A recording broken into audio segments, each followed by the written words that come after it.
And we're live. I'm super excited for this one because it's our first three-man episode. I haven't had one yet where I'm having a couple of guests on at the same time and we're going back and forth. But if there was ever a duo or a partnership that I wanted to have on, it's you guys. So I'm very glad that it's you guys we're kicking this off with. So before we get into anything else, thank you guys both for being here today. My pleasure.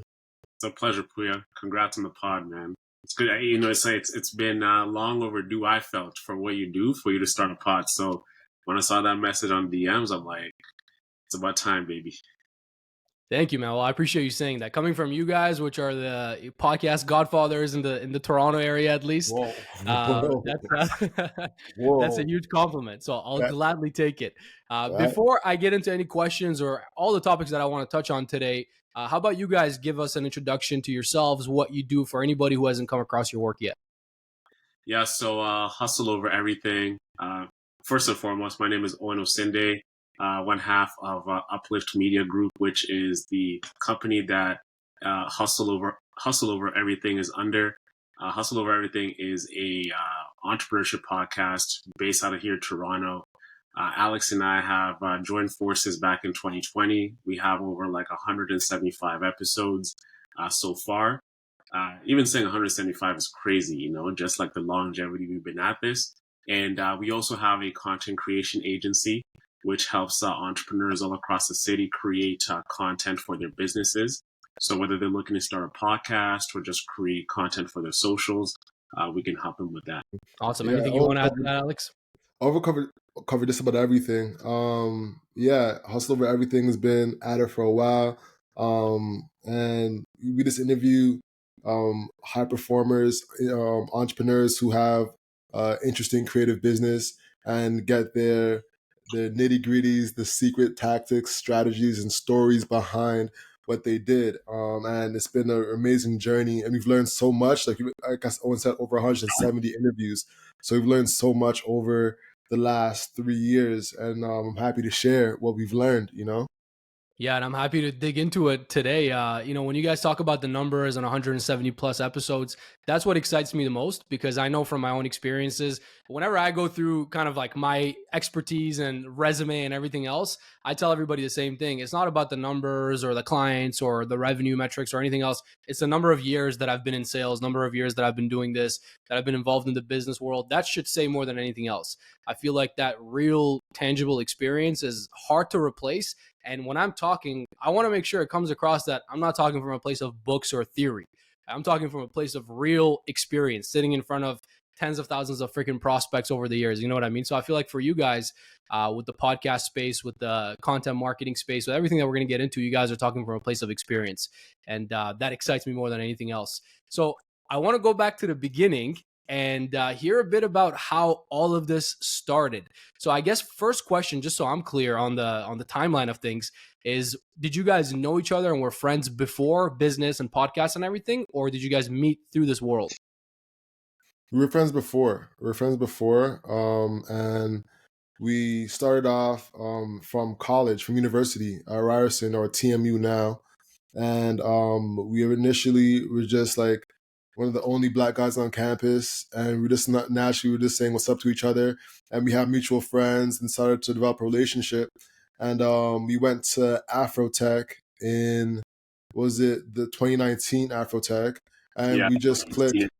Yeah, 2018, 2019 Afrotech, and just clicked, and then after that, we had Owen invited me on to Hustle Over Everything to be a guest, because at the time I was running Wit Media, which is a Facebook ad agency, and had a lot of experience there just to talk about running Facebook ads and things of that nature. And we clicked, and it was funny because I was running a podcast before that called The Practice. And I was like, man, this doesn't feel right. It doesn't feel all the way there. And Owen was doing his thing as well. And after the interview, we both like, yo, this felt great, and we both came together. And I had a plan of like pitching, yo, we should join the podcast together and join forces. And he had the exact same thing, which what I was thinking. So like, this is perfect. We both are on the exact same page, So that's kind of how it started. And yes, this on my perspective, like this is something I've always been doing. Like when I was in college, I had a blog called Lex Right Brain where I was interviewing entrepreneurs. Like I interviewed Corey Shapiro from Vintage Frames, Tisa from like Tazana from Tisa, like the snapback hats that a lot of like rappers used to wear back in the days. And so I always had that need and then want to interview people and be in that in that you know content creation business. But I know after that for a while, I just had that go away, but the itch was still there, So being able to fulfill that through the podcast has been amazing. So that's my perspective of it. Go That's ahead. awesome. Mm-hmm. So Owen, you had the Hustle Over Everything podcast before you guys met. Mm-hmm, Yeah, mm-hmm. I did. I was about 30 episodes deep, around there, 20, 28, 30. And I was doing this through school over time. So I'm like a full-time student. I just like left a previous startup I was part of, and I was a huge fan of podcasts. I was listening to Brilliant Idiots. I was listening to a lot of sports podcasts, and I just love the artistry of making a show, of having an audience and actually captivating people and having them tune in. Like I saw the way I tuned into people's shows, and I used to be in bed like after like a Raptors post game show, and I'm like, I love this the way this guy conducts this interview. I listened to Andrew Schultz and Charlemagne the God and Brilliant Idiots. I love the camaraderie and so many other shows. And the desire to have something like that really stuck with me. So when Anchor rolled out with their platform of like start your own podcast, me being the natural doer of like, let's just get something. So I was recording out of my phone as episode one, but one thing I just want to do is get started. So as I stuck through it out, I was a little inconsistent over time, but I really wanted to be like, okay, let's make this into something. So it started off like through variations of like, okay, the Osinde podcast, then the e-commerce podcast. And then one day out of just serendipity, hustle over everything, like became it because, I just like, I'm a natural hustler, right? So I was always looking around me, who is the best person I can speak to who embodies these aspects of hustle. And knowing Alex through school and through mutual friends, I used to admire his focus and his knowledge and like, he was about that life, right? And he's been at it for a long time with the ads and also doing stuff he used to do with Grail, like selling stuff online. He used to tell me about that in class. And it got to a point where being a solo host is very tedious, right? Because I used to like lug my equipment to the Ryerson SLC Student Learning Center, book out a room to try and conduct an interview. Because where else am I gonna do it? And it was like a from the ground up bootstrap, strap up your bootstraps and everything type of production. And after that episode, there was just like, it felt like Alex was a co-host too. Like I didn't feel like I had to give him anything. He was just kind of like understanding it. Then we had this one guy, his name was Dio. And I remember telling him, I'm like, man, like, I really want to take this hustle over everything to the next stage, but I can't do it myself. Like, I already know, like, trying to do stuff yourself over like previous projects is a little bit of a challenge. And I told him, like, yeah, I think I want to like approach Alex to do this with me. And from like a previous startup, like my co-founder at that stage was a little bit like, there's like a little breach of trust, as you can say that, right? So I wasn't say I was a little bit jaded, but I still wanted to like, I'm a very faithful person. I always have like optimism. So I'm like, you know what? Like, fuck it. Like, let's just roll with it. So I told him, he's like, yo, man, you and Alex, man, like, yo, Alex is a great dude. You guys will make such an amazing team. So I was already going to do it, but like just hearing his like conviction behind it, he was just like, man, you guys have to do it. So I tell Alex, meet me at Ryerson. There's something I want to propose. We go to like the big upstairs floor 8 Pouya SLC, which is like a common study area. It's like a big space. And we just sat there. I was like, hey, man, this is what I've been thinking. And Alex, as he said, he had his other ideas. I was like, I also want to approach you to do this. So we sat on the table, kind of had like a very over like a bird's eye view vision of like what we can do and like hustle over everything, what can happen from it. And that was like 2019 going to 2020. So yeah, 2020, exactly. So Hmm. February around that time, like this is Hmm. like, before lockdowns happening, the coronavirus is happening, and we're like, all right, boom, let's do this, hustle over everything, let's get it going, right? We're making Hmm. our plans, we're so eager. Boom, lockdowns happen, and it was a blessing in disguise in a way, because it allowed us to build consistency a little bit, because Hmm. we had access to everybody now, because everyone's at home. Like, what are you gonna do? People want to do something, so it allows us to build like the consistency for the show, and yeah, that's what really built us early in the stages. Yeah, that's awesome. It seems to me like 2020 was a year that it was a year of huge opportunity for a lot of people who chose to capitalize on it. And I say this too all the time, and I don't mean this in the wrong way, but it was one of the best years, if not the best year of my life, because a lot happened for me and a lot came together business wise. It was the first year that I really traveled, and I know it sounds weird, 2020 being the year to travel, but by summer of 2020, I decided that I'm going to take the trip because it was the only time I had after a decade of being in sales and in business. I had never taken, weeks off or even days off. Really, I was working 6 days a week, if not 7 days a week. 12-hour days, 14-hour days. I was a believer, like Owen, you said, in hustling, and the work ethic is the foundational pillar. As long as that's there, pretty much nobody's going to beat me, because everything else I'm going to take care of as well. Skilling up, learning, everything else, connections, networks, reaching up, all that. But as long as the work ethic is there. So I was always a believer in that. So 2020 and COVID and everything that happened was the first time in about a decade I took a step back. I looked at everything from an overview perspective. I took a deep breath and I told myself, you know what? I got to take myself out of this environment and go see the world and kind of, you know, enjoy the place that I've gotten myself into over this last decade. And then coming back from that trip, a lot of paradigm shifts and perspective shifts, and I executed on everything. And that was the foundational year for everything that I'm doing today. So for me as well, it was a huge area of opportunity, and it sounds like it was the same for you guys. But I want to ask you about the partnership, because when people ask me whether they should go into business partnerships or not, my answer is no, 99.9% of the time. I've seen a lot of partnerships fall apart. I've had a couple of partners myself in business in the past. I've been a shareholder and part owner in a couple of companies, so I know the dynamics and what it usually feels like. And it's very tough to have a business partnership that works out well, that is a natural relationship, that there's no selfishness or any type of trickery involved, especially when finances get involved and the numbers get bigger and everything else. So it's always interesting to me when I see partners that seem like they're working together really well and it's a perfect fit. So Alex, you said earlier, it was a natural fit and you wanted to go pitch him and he wanted to pitch you, and it almost felt like it came together perfectly. And I want to know your thoughts on this. What were you thinking going into the partnership? Did you have any concerns, or was it not even a factor? And how has it been over the years? Man, it's been great. Owen's been like, I can't say enough good things about partnering with Owen. Um, Might have to get Owen to hop off for a second so you could tell me the real stuff.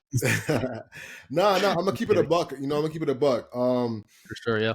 With joining, I think the main challenge that I was like, all right, how do I make sure that like I'm being respected as executive in it and not just like a lackey, you know what I'm saying?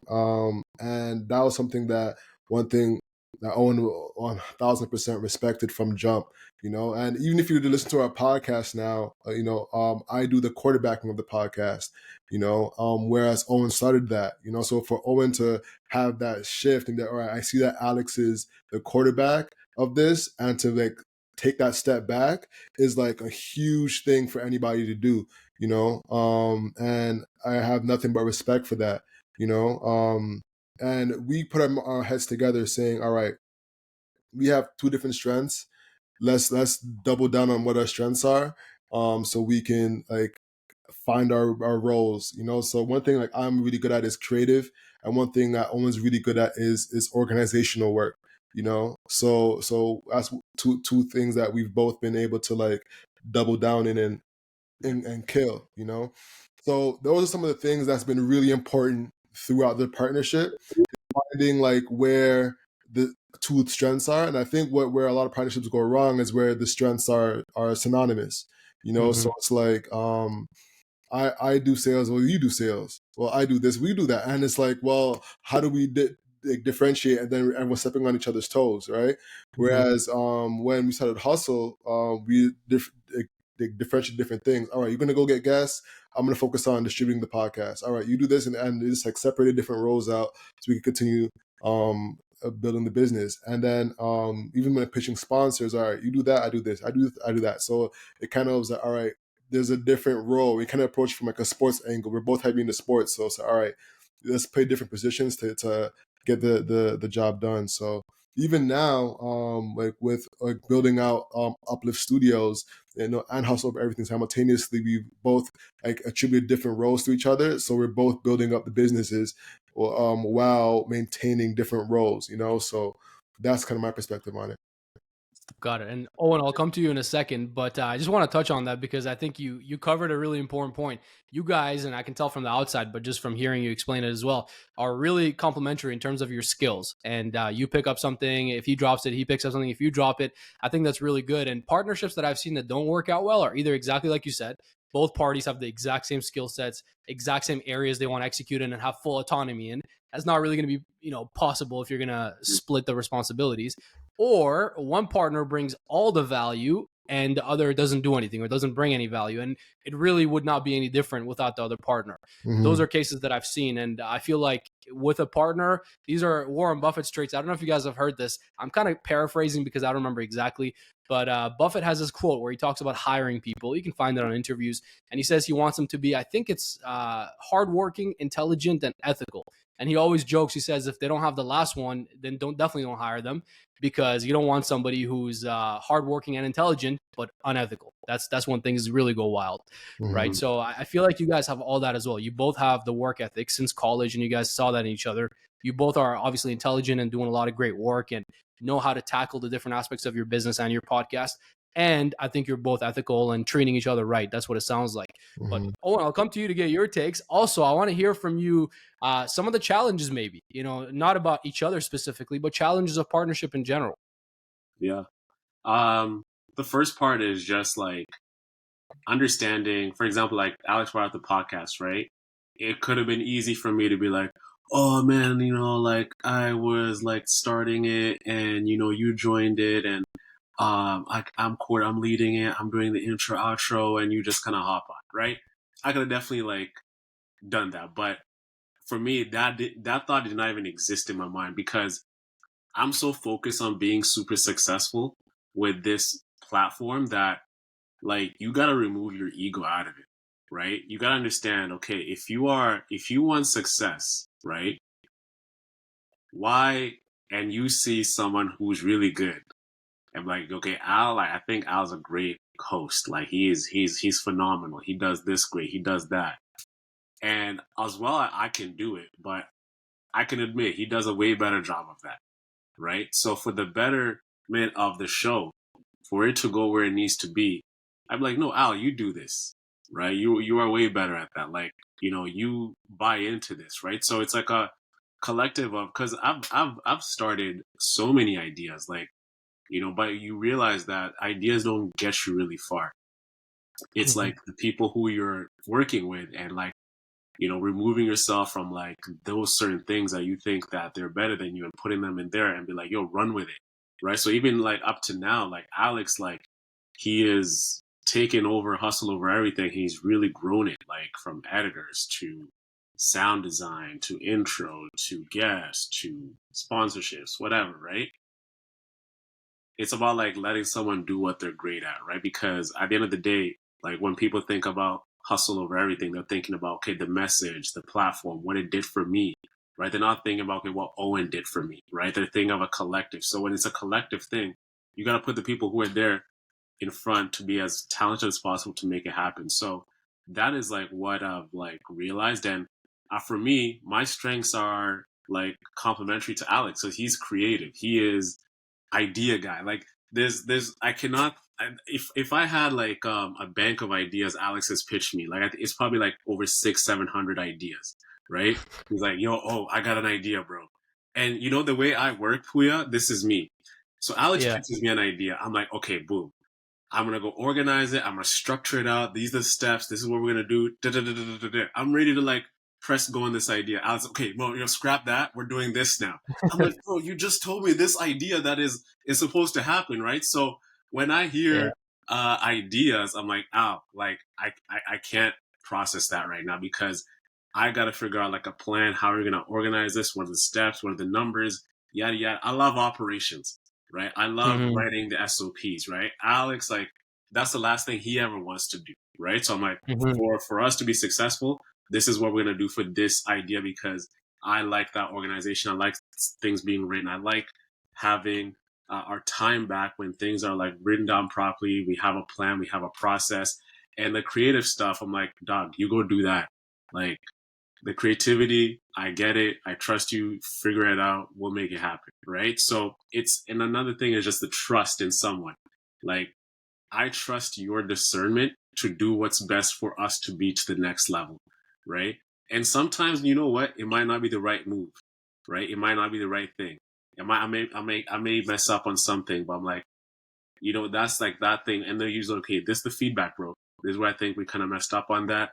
We either Mhm. rushed on that. You kind of like, you spread yourself out too thin. And these are the things you got to have these Real chats, real 100%. chats, Mm-hmm. Yeah. right? I'm late to something. Yo, bro, you can't be late to a client. And, I did that. I was like, yo, bro, you can't do that. Other times I was like, Mm-hmm. okay, bro, like, yeah, that can't happen. Right. So you got to be able to like have that separation. Like, bro, I love you. You're my guy. You're my brother. But when it comes to like X and O's, numbers, 1+1, for us to get to the next level, I need you to be here. Right. And it's like, Mm-hmm. it's not buy-in, right? We're both so bought in that if we see, I'll probably like wait maybe 1, 2, 3 times to see something before I say something. Cause like, I'm like, sometimes I'm like, I know Al knows better. Mm-hmm. I know he knows, right? He doesn't need me to tell him. Sometimes I'm just like, yo, I don't even say, I'll just say, yo, like, bro, it's like, yo, I got it. Mm-hmm. Say less, say less. And like, soon as I say less, I'm like, all right, like, boom, we got it. Right. So Mm-hmm. sometimes you don't need to scold someone. You don't need to do anything because you know they know. Right. So to like Sure. harp on it and to waste energy just doesn't really make sense. So that's what I've learned in just understanding how we give each other feedback and how to be successful and like how to like work properly, right?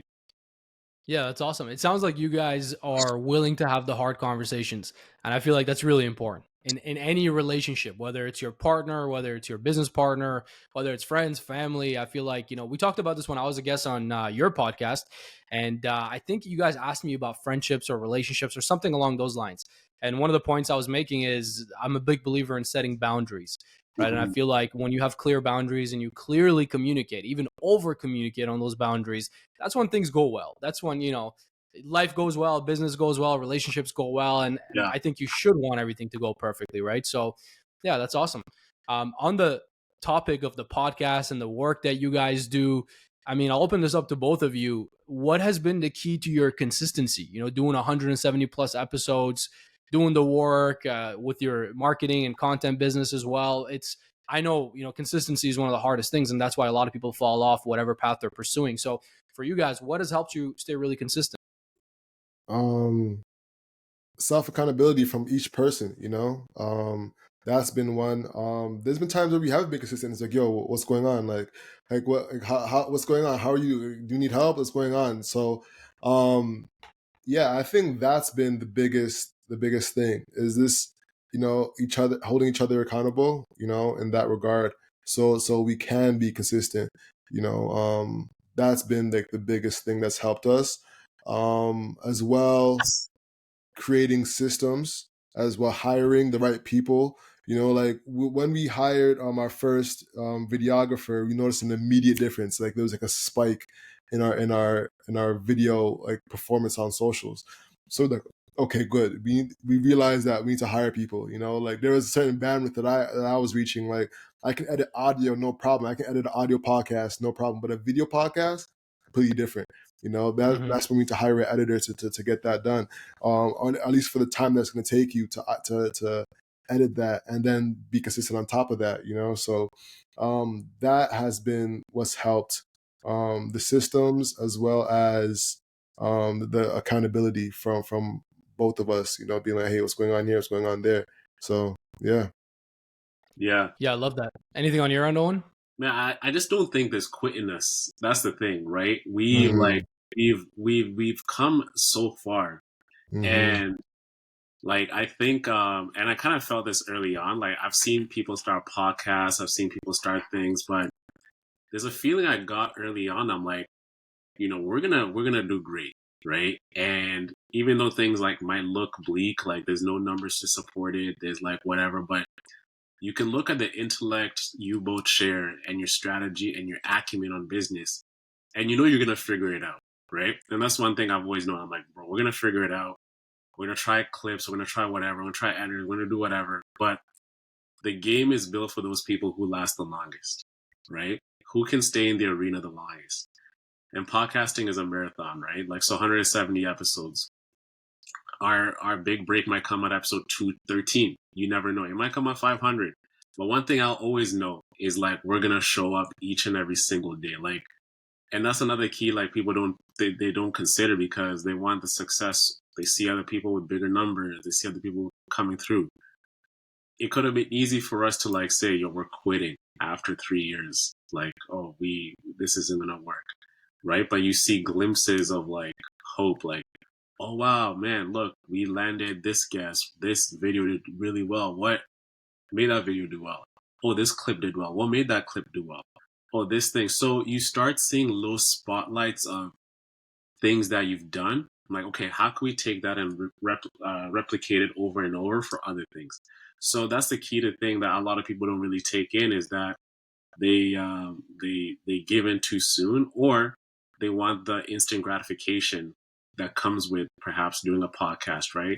We always joke about look at a podcast. People are there cozy with mics, they're talking, they're laughing, they're building a brand, they're building audience. It looks super enticing, but they don't see the setup, the tear down, the planning, the guest reach out, the editing, the audio that flops, not pressing record on an episode, and like you just wasted. Like there's so much stuff that goes. So that's one thing I know is like that persistence is that I know with Alex, like there's no way we're not gonna make it. Like, cause I know he's persistent. I know like he wants it super bad and I want it really bad. So with those things together, when you're feeling down, you can look at Alex like putting in work and like, how the hell am I gonna like not pick up and like do my thing? It's like vice versa, right? So that's why even I knew a partnership early on for this thing to work, you need to have multiple energies going on at once, because if it's one energy, one big setback, 4 weeks without dropping, 6 weeks without dropping, you're shelving that episode or that podcast. And that's one thing that happens with podcasts is like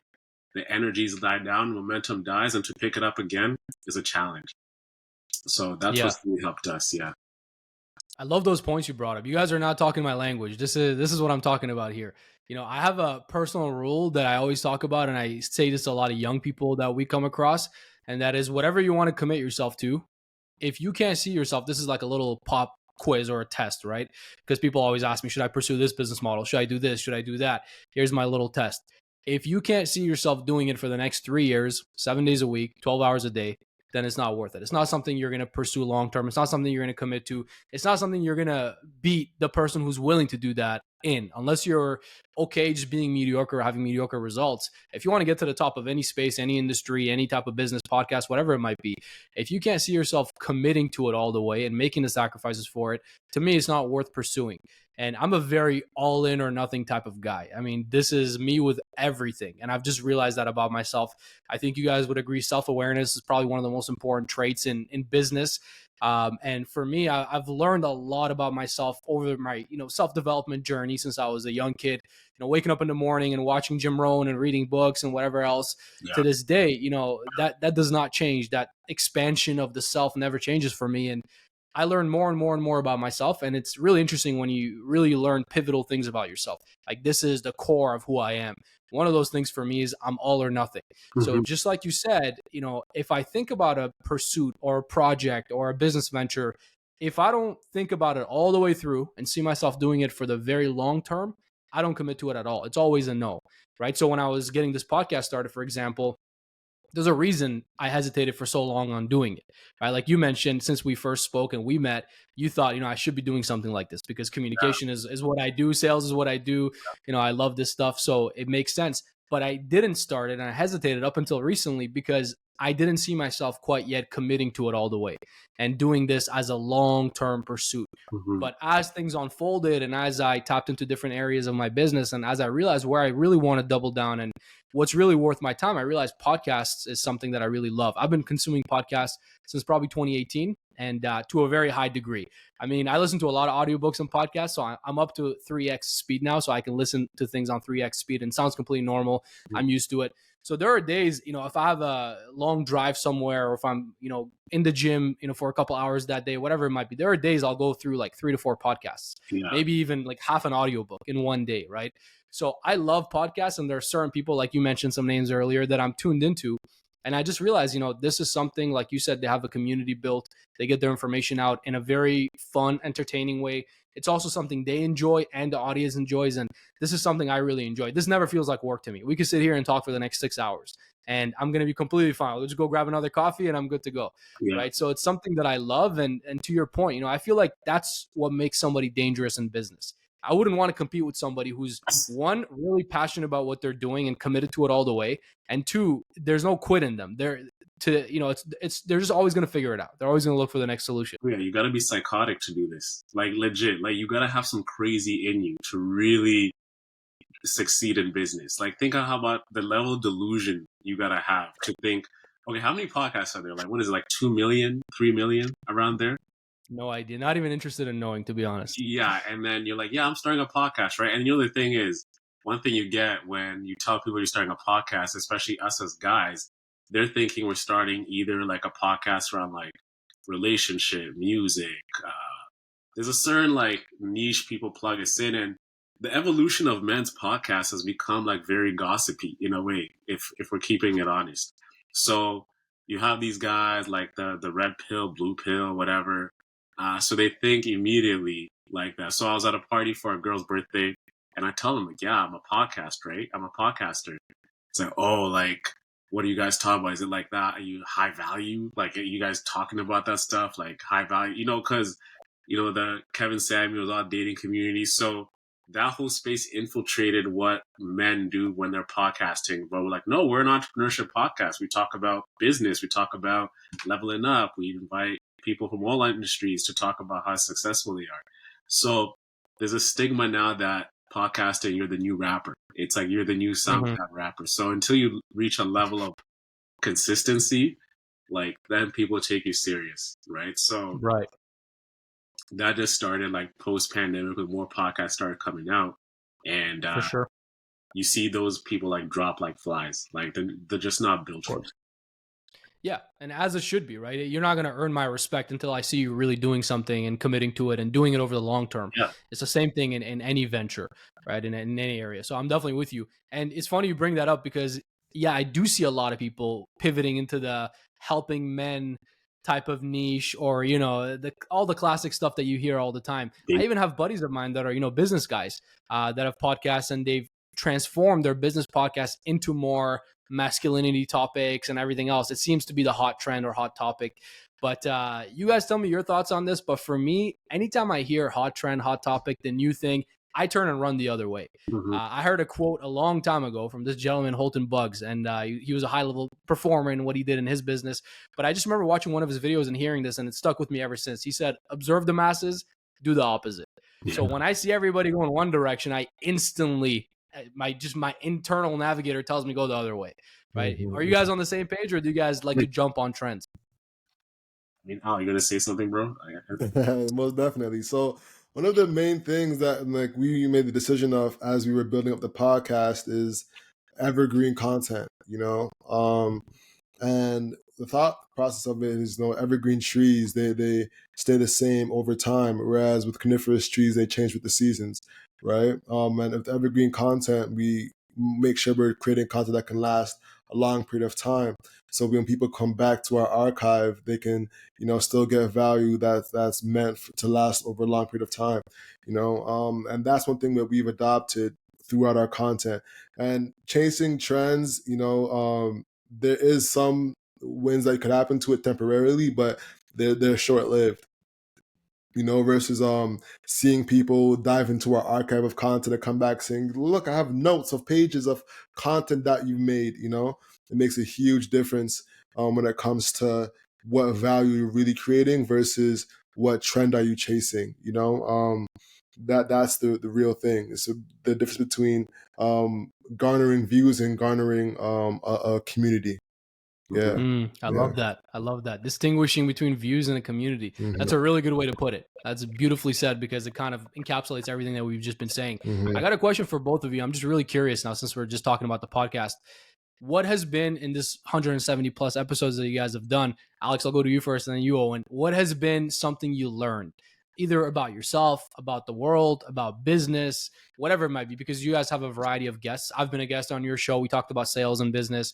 You've had accountants on your show. You've had people who are in pop culture. You've had people in sports. So generally speaking, from your entire experience of talking to all these people, digging into their psychology, what has been one thing that you can recall that you've learned? I got two. One is the power of networking systems. People always say your network is your network, but creating a networking system is a consistent trend I've seen through a lot of high performers that allow them to level up quickly. So, for example, Jamie Foxx has parties, right? You've heard of his infamous parties where Jay-Z was there and Kanye was there, and that's what led him to creating slow jams. And Pharrell was there and a whole bunch of celebrities, right? And that networking system allowed him to quickly network within people and get into that, community. So as entrepreneurs, we need a networking system to help us grow. We interviewed Paul C. Brunson. He had the pleasure of working with two billionaires. He noticed that both of them have networking systems where they have dinners, where they'll have billionaires and people with extremely high value come together, because when you meet in person, you see what's happening in the future, whereas when you hear it on the news, you're hearing what's happened in the past, right? So that's one of the biggest gems, is having a networking system where you're controllably, well, you're moving with control to have people come around you that you can effectively network with to change your future. That's a big gem. Got it. And So the system, just to be clear, the system would be the dinner party or Jamie Foxx's house party, right? exactly. Okay. And so it's a consistent system of either a party, a net, dinner. Some people would go to like a tennis club. Like I used to work with food company, and he would go to a high ranking tennis club. So he would consistently be around high performers in the tennis club. So there's always different ways of having it. So you're consistently touching base with these people and building a network that way. And that's been something that's been a powerful aspect of the podcast. Because of the podcast, we've been able to touch base with you and a whole bunch of high performers, and get ourselves out there by a system, because we're consistently doing it, right? So the networking system is Got a it. huge one. Yeah. Yeah. Mhm. You said you had a second Yeah. takeaway? Yes. The second one was on I think that escapes me now. To be honest with you, Owen, go first. Now, if it comes back to me, I'll come Yeah, back. we'll give you a minute. We'll come back to you. Mhm. Completely agree with Alex said. Like the amount of systems that the system we've created that allow us to like really touch so many people in a way that we couldn't have because we didn't have that person on the show. Really, really helped us build a community without us even knowing. Just like by that, compounding interest effect, as you could say. Personally, for me, two things as well. One is I've learned that you're always one move away in this podcasting space. And I'll break that down. You're one move away. If you really look at the way the internet moves and the way that things evolve and the way you build community, you're always maybe one view away, maybe like one share away from like somebody noticing your show.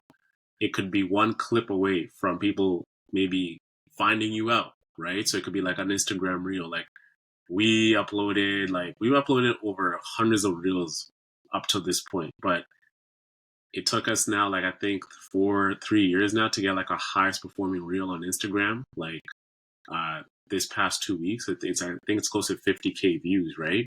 And it got a really good engagement. And we've uploaded those kinds of reels for some time now, but that really like put us to like a whole new audience that didn't really know us at the time, right? So when I say you're always one move away, you can put maybe 5 reels out, 6 reels out, and then on the seventh one, it gets 100K views, and now people come back and like look at your catalog of work. So it really brings down the level of discouragement you might feel by not really seeing any traction, because you always know like, okay, we are one clip away on YouTube for it to people to come back and look at the catalog of work.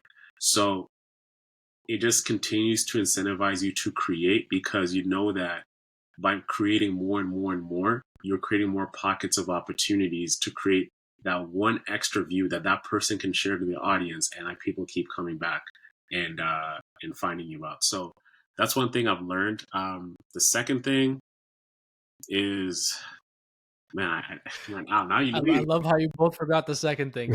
First of all, I would just like to say, obviously, you guys are perfectly fit for entrepreneurship because you both don't follow instructions well. I asked you for one takeaway. Both of you had two takeaways. break the So rules. that's a good sign to me.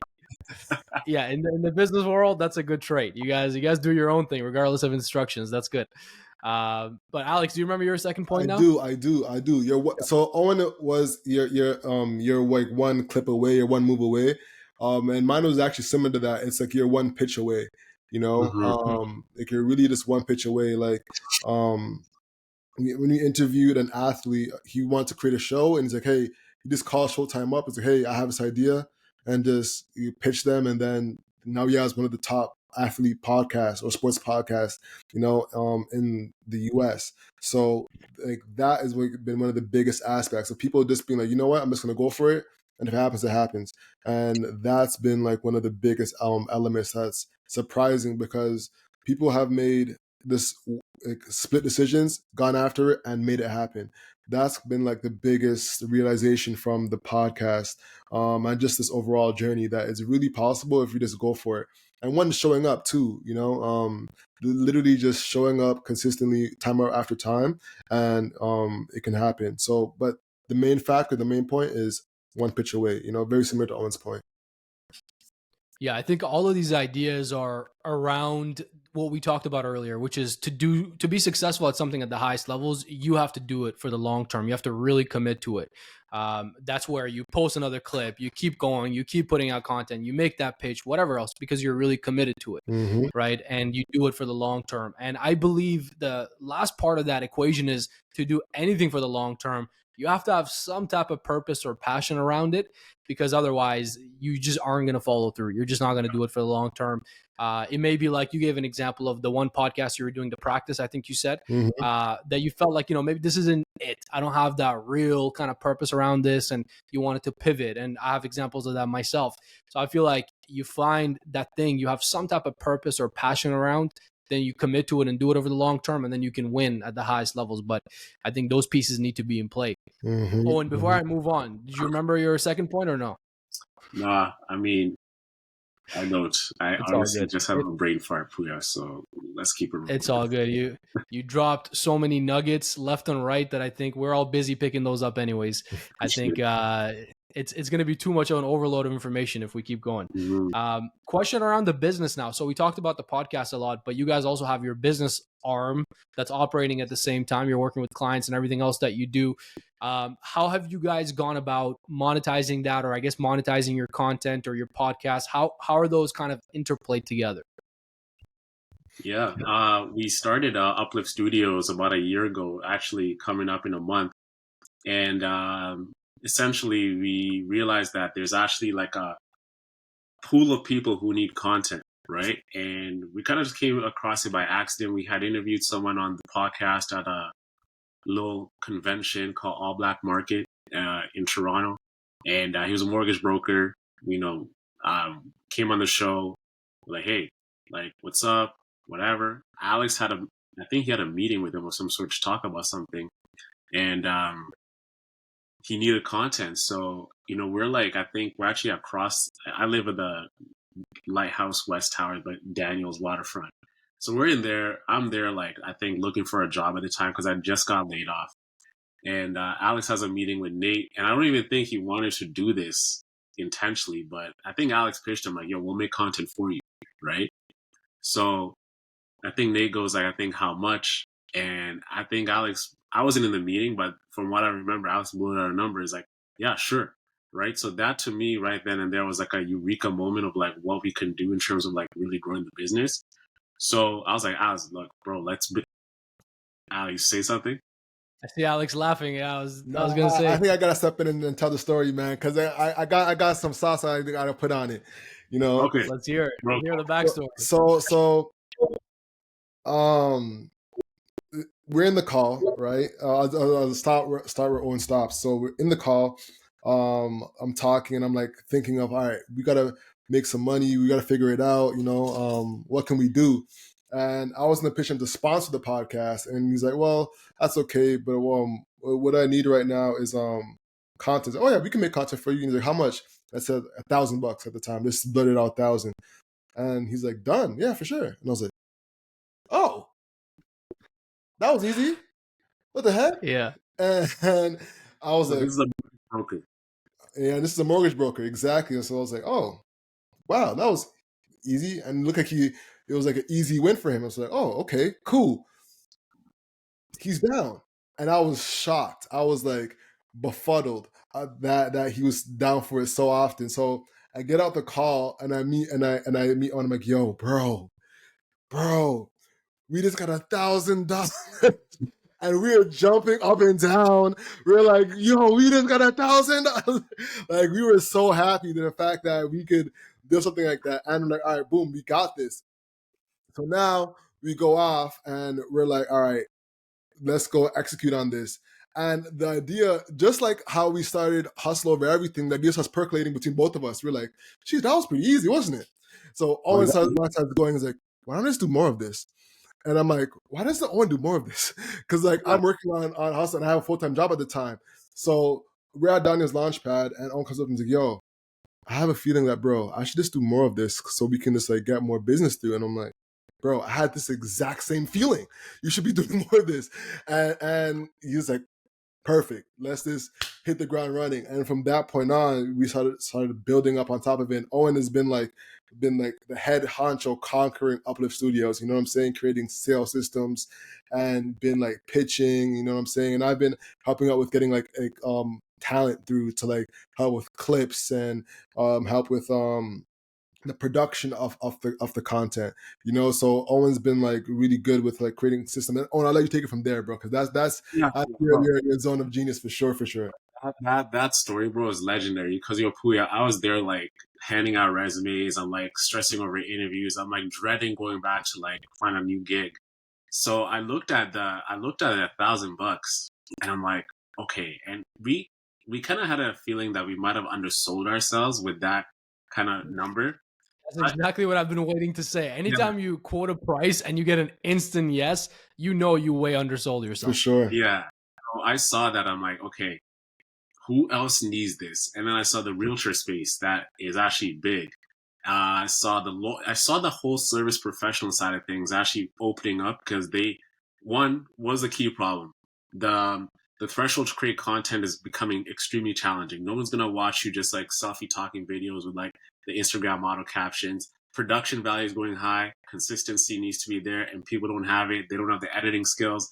Well, like we have everything to do this business. We have the pedigree in making content for our podcast. We have the ability to turn it around. We know the exact talent to reach out to bring to our team. Everything just seemed like it was going to be. And as well, too, my passion and my talent for sales, I was built for this because I was like, all right, let's get to work. How do I build a sales system? What kind of website? What are we offering? How do we charge? What is it? You know, just my whole thing. So once I saw that, I just went all in. I was like, you know what, Al, like, let me build this out. Let me build an MVP. I was like on Airtable, let me build a mock CRM of like how this will work out. And let me see what kind of turnaround we can get. So I knew the sale with Nate was good. I was like, okay, this is actually something that we can do. Let me go test out. Let me go bang out 200 calls and let me see the sentiment I'm going to get. So I went after realtors. I went after mortgage brokers, went after lawyers, and I also tried therapists as well, like people who want to give advice to people who are struggling, because I noticed they have pages. So I'm there, I'm using my phone, like this isn't a CRM, like I'm dialing from my phone. So I'm here got all the numbers, did all the research. Boom. I'm like, from morning till afternoon, I'm banging out calls. So after 100 calls, let's say I can say I had maybe 40 conversations. Out of those 40 conversations, I got maybe 15 meetings booked with people, which was huge for me, right? Yeah, that's a pretty good number. Yeah. Exactly. The rest were like, yeah, maybe not now, not interested, I'm not ready. So that told me people are thinking about this. They're just not ready to do it. They don't have Sure. budget. Maybe they're just new to the industry, but it's a core need that's needed. And I was like, okay, we're going down the right path. I pitched the package we had at the time, and some bought into it, right? And then we got our other client, one of our biggest, who's been with us for a year. And this is how it goes back to now, Pouya, right? So we go pitch him. I call him, and I was kind of hesitant to call him because this guy has like 8K followers. He makes content consistently. And I sat there, I'm like, what can we offer this guy that he doesn't already do? But with my mindset, I'm more just like, F it, go for it, make that call. It's better than not making a call, you know? One is better than zero. So I'm like, boom. I'm like, hey, hello? I'm like, hey, this is Owen calling from Whitfield Studios. How's it going? I'm like, hey, the reason I thought I should give you a ring is because I saw you're making content and, you know, you seem like a busy guy. Are you looking to expedite your process of making content? He's like, you know, that's interesting. Like, what do you guys do? I give him the pitch. He's like, you know what? Come to my office and let's meet and let's actually discuss. So we have this pitch meeting to meet this realtor. I tell Alex, we like, yo, bro, come with me. Grab your bags, grab your suit. Grab your whatever. We're going to pitch. We're going to, it's our first in-person meeting. So we go to this office. Yeah. He has a sick office. He has like his brand in the background. And we're there with his assistant. And Alex is there pitching. So I finished my pitch and everything. So he goes like, oh, I see you guys do podcasts. I'm like, yeah. He's like, well, you know, the clips are good and everything, but you know, something more. And I was like, can you guys do podcasts? And this was not part of the pitch, Pouya, right? So I look over, I look over at Alex. Alex goes like, yeah, we can do a podcast.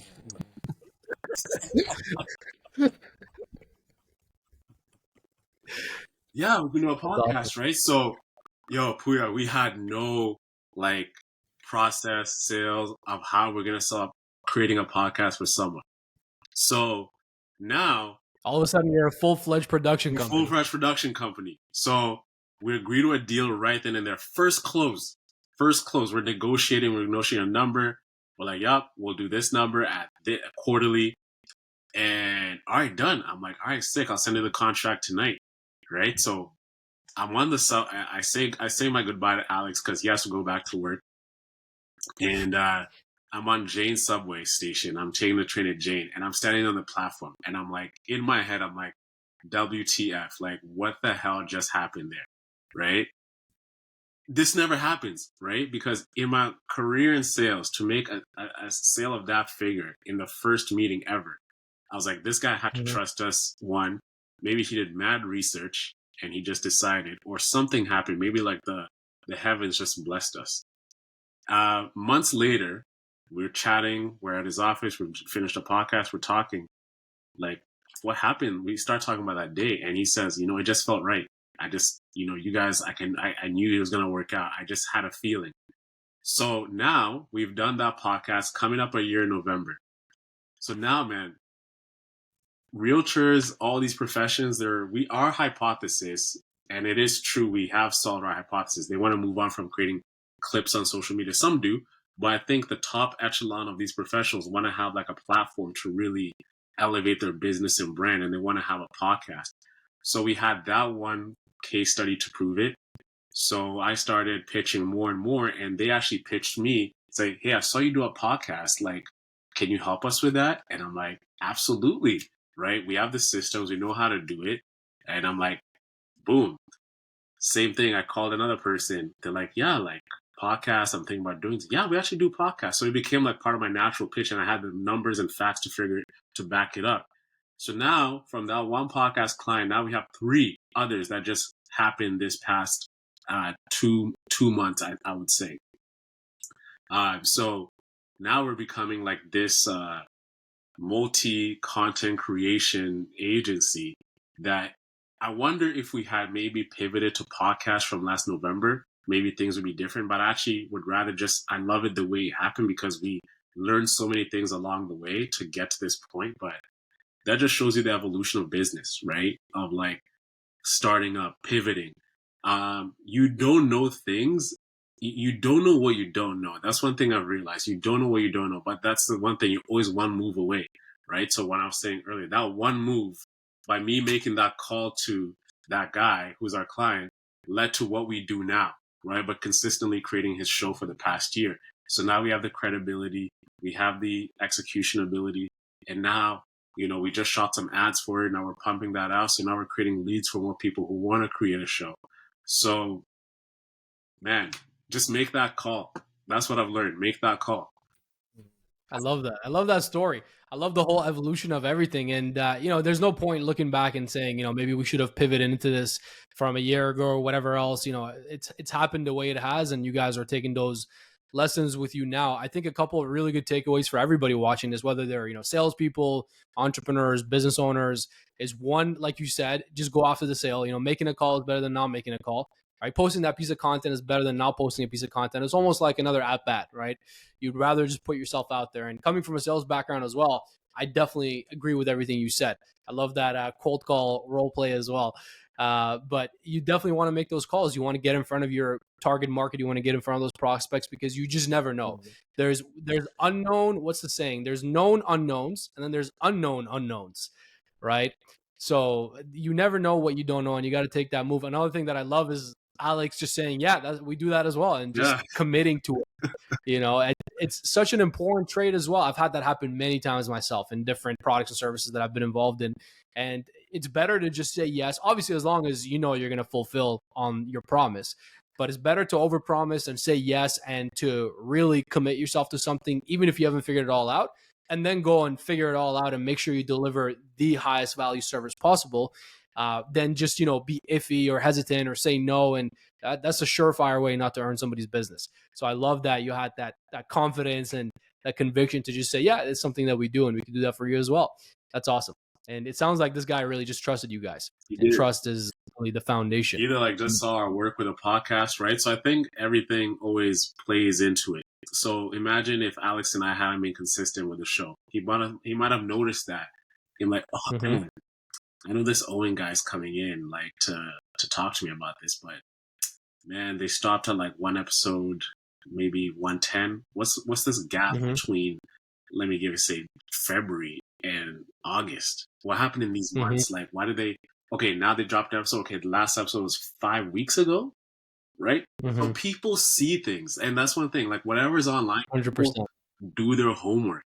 They read every line. They read every single thing. They look at all the things you've done before they can decide to work with you. So whatever work you put out, make sure it's your best work at that time, right? Because of course, you're going to look back like, wow, what a crappy episode, right? Right? That crappy episode was like amazing to you at the time, and that's okay. But that's what consistency does, right?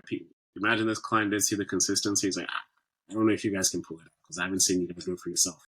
So, you know. Yeah, really important points, man. You know, I look back on some of the old content that I have and I can't even watch it. It hurts my eyes. You know, it's one of my mentors at the time. This guy was working with, pretty high level guy, and he's got a brand now for the last like 20 years, pretty much. He's very well established in the online space too. And I was working with him. He was helping me on the back end of my business. I've shared the story before. I don't know if on the podcast, but I've definitely shared it before. And I remember recording my first few videos and I showed him. I just wanted some feedback. He's a high level guy. He's essentially mentoring me in this space in the beginning. And he looked at my first couple of, I think it was for VSLs, video sales letters on my funnel. It wasn't like a piece of content. It was a VSL video. And so I show him this. And as soon as he starts watching, maybe like 3 seconds in, he's like, hold up, just pause it. So I pause it. He's like, listen, man, I'm going to be honest with you. This looks like a hostage negotiation video. Like, you look like you're being held captive. Those are his exact words. And I looked back at the video and I just started laughing. I was like, you know what, man, you're right. I'm not even blinking. He's like, what's wrong with you? Just talk normal. Yeah. And I was like, yeah, you're right. But I feel the same way when I watch some of my content, whether it's YouTube videos or social media clips or whatever else. Some of the old ones are just, terrible, but it is what it is. It's better, like making that call. It's better to just go ahead and take that action, continue to improve because you can't see 100 steps ahead of you, Mm-hmm. right? For you to see the next step, you got to take that first step. Mm-hmm. And then, there's an old, I think it's a Chinese proverb that says the journey of 1,000 steps begins with the first step, Yeah. right? So business is the same way. And as you're taking those steps, step 100, you're somewhere you never even thought yourself, being, and now you are. So yeah, those are really good points. I love this whole story. There's so many similarities here and so many things we could touch on that I want to riff back and forth on. But for the sake of time, I'll keep this moving because I don't want to hold you guys captive here all day. Speaking of captivity, but I want to know what's interesting to you guys now. When you're looking at this landscape with all the experience you have under your belt, right? A lot of our audiences are business owners, entrepreneurs. Even for myself, this is a selfish question that I ask a lot of people on the podcast who I feel have this expertise. When you're looking at this landscape of social media, the creator economy, AI coming into play, all the cool stuff, different platforms, Elon Musk buying Twitter, now X, all these cool things that are happening in the social media online landscape. What excites you? What do you want to double down on? Obviously, podcast is one of them. That's clear. Long form podcast content. But I'll go to you first, Alex. What are some things that are exciting to you? Where should people be focused and putting their energy? All right. So what I find interesting with podcasts is that I look at it as a block of wood. I used to work in a wood factory, and when I was in high school to pay off my tuition, and one of the main things that I took away from working there was just seeing a slab of wood get thrown down on a factory floor, and then that go through the whole factory process and become a chair, become a lamp, become a ladder, become a whole bunch of other things. And I think with a podcast, it's like that, where you create one piece of long form content and that becomes a multitude of different things. That could become an ad, that could become a short form clip, it could become a mini series. There's so much that could happen from that podcast clip.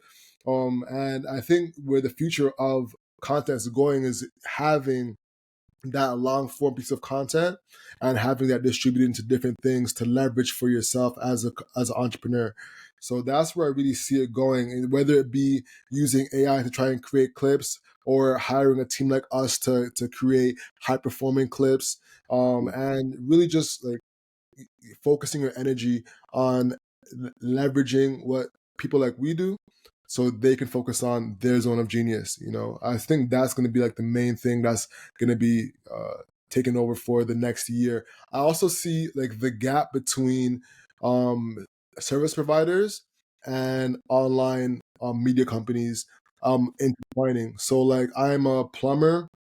In order to get myself out there, I have a podcast on personal development in Toronto, and the ads in that podcast are for my plumbing company.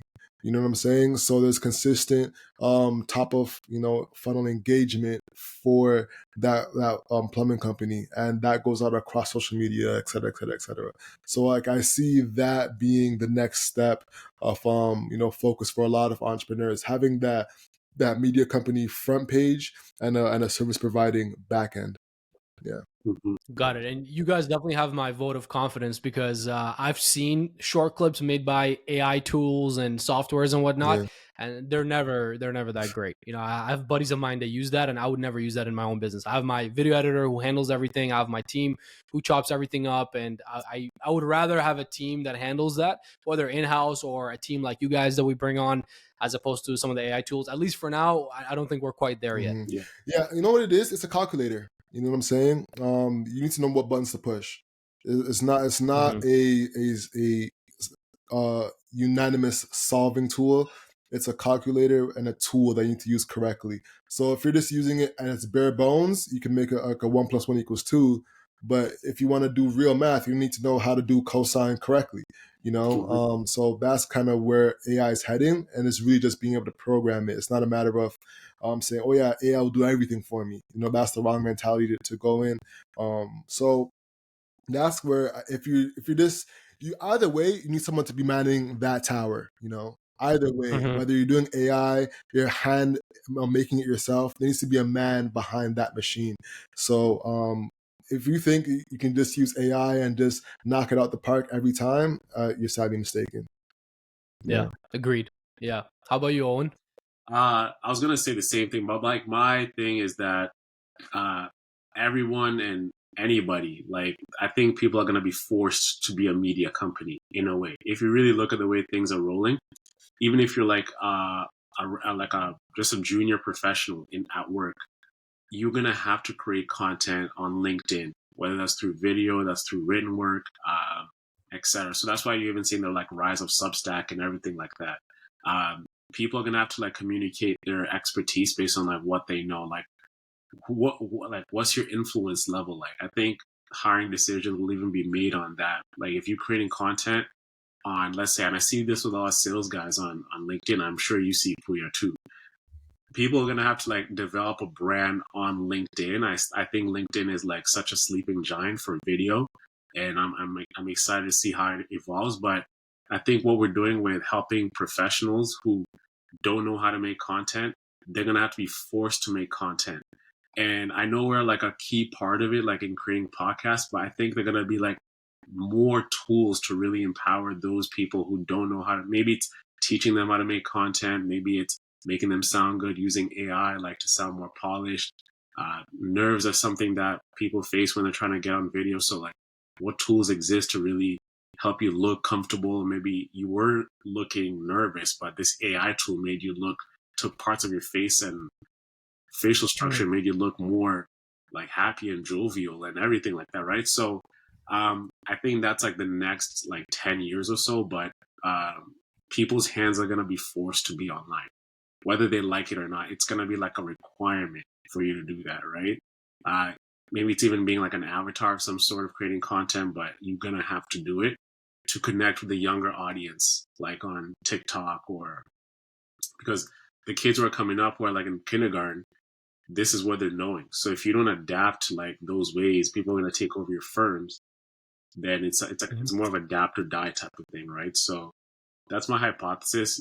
People's hands are going to be forced heavily to be out there, and if you're not, then your business is going to like lose like share to other people who are competing in the same space, making content like at rapid scale.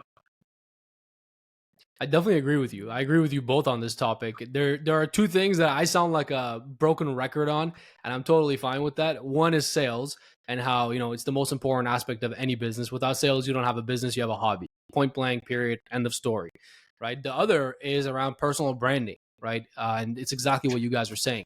I've been telling everybody, whether you know it or not, you have a personal brand.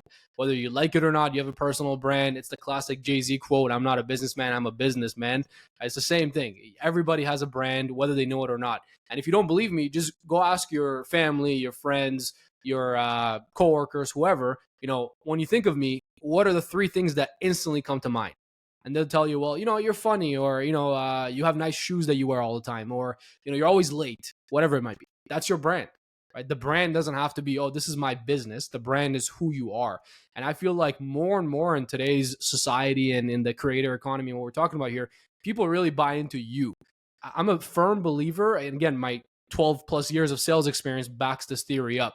I'm a firm freaking believer that guy agreed to you guys hosting his podcast, a mortgage broker, because he bought into you guys. It wasn't about the pitch. It wasn't about the offer. It wasn't about the pricing. It wasn't about any of that. That could have really been anything, and he probably would have said yes anyways, because he bought into you guys, your brand, who you are. So I think people buy who you are, not necessarily what you're selling. So I'm a big believer in that, and I think it's going to go more and more in that direction. And you guys are positioned beautifully to not just profit off of that, but to help a ton of people. So I'm excited to see what you guys do, and I want to have you guys on here consistently over the long term to talk more about things that are happening and things that are going on, and just new projects you're working on and new developments of your business. So that's all exciting. But as we come to a close here, I want to ask you guys a question that I posed to everybody that I have on the podcast. And the origination of this is when I was younger, I would go to business conferences, and people that I looked up to, I would always ask them this question, and I would always just substitute the number depending on how old I was at the time. But I want to ask you guys the same, and this is open to both of you. Knowing everything you know today and all the experience you have under your belt today, if you could go back to your younger self and give yourself one single piece of advice, what would that be? Younger stuff, like high school? Like, well, how young are we going? However young you want to go. What, maybe yourself when you were in high school, or yourself when you were starting business, whatever it is, just knowing everything you know. If you had an opportunity, this time machine, whatever you want to call it, to just appear in front of your younger self and say, hey, listen, this is Owen or Alex from the future, I got to tell you one thing. What's the one piece of advice? I'd say lock in on that curiosity that you were having when you were at your freest point. That was something that I realized I'm doing now because I had that when I was, like I mentioned earlier, at my freest point. That's what I was doing. So I would say lock in on that. I gave up, my blog at the time, and I was locking in like major interviews. Like, to give you context, the interview that I got on the blog, I pitched him to be on the podcast now, and he curved me. You know what I'm saying? Because he's Wow. that big Yeah. now. Yeah. So so it's like, all right, follow that curiosity, because you don't know what you're doing. Especially at a young age, you have that cuteness with you, right? We're like, oh, look at the young guy doing his thing. Yeah, I'll support you. So Mhm. follow that curiosity early, and double down, and don't let anybody like take you away from that curiosity. And find the money in the I curiosity love too. Find the money in I the love that. Yeah. curiosity. Yeah. Listen, man, what I've found is the money usually follows the curiosity. Hmm. So you pursue that curiosity, the money follows Yep. afterwards. But I love that. So I guess that was almost a two-part piece of advice. One was tap into your curiosity and double down on it. The other was leverage your cuteness, if you can. Yeah. If you're not blessed with the cuteness, Yeah. then it is what it Yeah. is. Just follow the curiosity. Exactly. I like that. I like Yeah. that. Yeah. Awesome.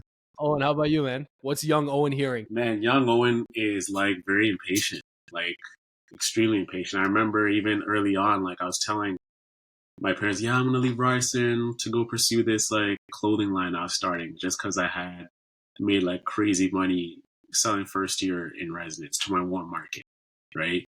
Like, and I was here with a brutal reality of like growing a brand without having a warm market. Like, what am I gonna do? So my younger self, I was very impatient. I wanted things fast. I wanted to, we always have these ideas. You see these kids, millionaire by 20 something, years old, yada, yada, yada. Like they've hit the mark, right? So I tell myself, man, stay patient. Maybe that's young Owen calling. 10 push-ups. Yeah. Say, yeah, be patient with it and Mhm. understand things are not going to happen as fast as you want them. Like every vision has its own appointed hour to become like to reach its like highest point of fruition, right? So there's a vision I have. There's a vision I have of myself, like being a successful businessman, doing great things, like having a future of like myself. There's this idea I have. And I think right now, 29, I've realized that I will get to that point one day. I just don't know when. And I think one of my younger self, I was trying to dictate when. I say by 27, this is what's going to happen. But like, you don't know what's going to happen between now and 27 that is going to derail you or maybe give you another lesson or take you a different direction.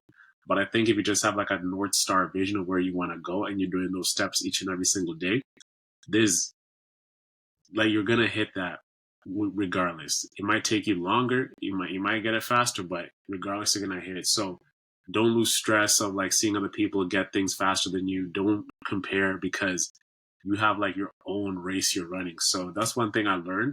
And even now, like even like with the pod, like we've been at it, like we're climbing up.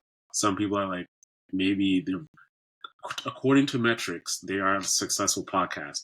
But yeah, we'll get to those metrics sooner or later, but we are going to get there. Everything always plays itself out in its own way. So, yeah, that's my advice to my younger self, man. I wish I knew that.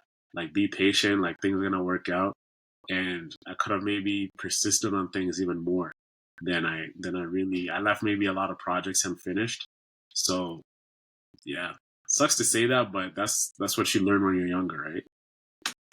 Yeah, well, here's the good news, man. A bunch of 18, 20 something year olds are going to be watching this and now they know. And they're going to borrow your experience to get ahead. So, in a way, you are somewhat passing that message on and helping others tap into that. So I think that's something to celebrate and, actually look on the bright side of. But that's awesome. We have a lot of very similar traits and tendencies I've found through today's conversation. I was very much like you as well. Still am to a certain degree, very impatient. And I think developing that patience and realizing your timing will come with whatever it is that you're pursuing, I think is really important as well. You guys have brought a ton of value today. I mean, this turned out way better than I even expected. And you guys are podcast hosts, so you know how it usually goes. This was actually way more enjoyable than I expected as well. This is one of those episodes I genuinely was into the entire time, and I was actually really having a fun time. And I learned a lot as well. I have my own notes here. So I'm going to be taking these away and thinking about all this as well. So I appreciate you guys. Where can everybody find you? Where can people get in contact with you, whether to tap into your podcast or to reach out and have you guys come on board for their business? Yes, so you can find us on our website, hustleovereverything.co, not .com, .co, on Twitter at 247hustlers with an S, on Instagram at 247hustler, and TikTok 247hustler as well. YouTube, we're trying to grow our YouTube channel. Right now we're at 880 subscribers. We're trying to get to 1,000 by the end of the year to get monetized on YouTube. So please subscribe to us on YouTube. You can find us by typing in Hustle Over Everything on YouTube. So please subscribe. We're going to be dropping continuous, valuable videos, and we're producing high quality videos every single week. So yeah, subscribe to us on YouTube. Love that. If you're watching this, go subscribe on the YouTube and watch our episode that I did on their podcast. Yes. And you'll see us in person, physically, face to face, digging into sales and everything else. Yes. We brought the gems on the episode. I highly suggest. That was a great episode. Solid. Appreciate it, man. I would love to do it again. I'm always here. I know I'm not going anywhere, and I know you guys aren't going anywhere. So we'll do more and more episodes together, collaborate, anything I can do to help. And I'm sure it's the feeling's mutual on your end as well. So thank you guys. Appreciate your time, and we'll see you guys again here soon. Awesome.